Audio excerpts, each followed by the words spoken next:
A judge ruling late yesterday has brought the deployment of hundreds of National Guard in Portland to a halt. This comes after President Trump ordered 200 troops from California to Portland to assist in immigration enforcement, pushing back on what the president calls Antifa and other domestic terrorism in that city. KIRO Newsradio's Luke Duecy is outside the ICE facility in Portland again this morning where the sun is coming up. What are you seeing there, Luke?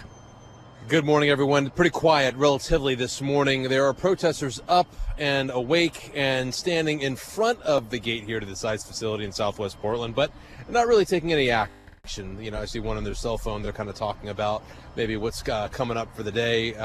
I will say this, though. Protesters who have been camping out here for weeks on the sidewalk right next to this ICE facility tell me they have not seen any National Guard troops here this weekend, even though Governor Tina Kotek from Oregon said 200 federalized guardsmen from California did, in fact, touch down here in Portland. Don't know if they're still in this area of Portland or maybe near the airport. Apparently they flew in here sometime this weekend. Well, last night, a federal judge ordered that temporarily, with a restraining order, that no troops from any state can be deployed to this facility here in Portland.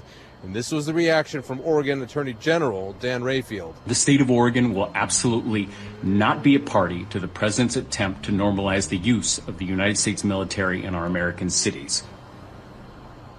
There were heavy protests here this weekend, at least 2 people arrested. There were violent exchanges every now and then between Homeland Security officers and ICE agents and protesters. When I say violent, it was really pepper spraying and maybe some pushing, some jostling here back and forth. Now, I want to put all that in perspective, though. You probably heard, if you've been watching this story carefully over the weekend, President Trump's reaction to the news of that temporary restraining order by a judge whom he appointed.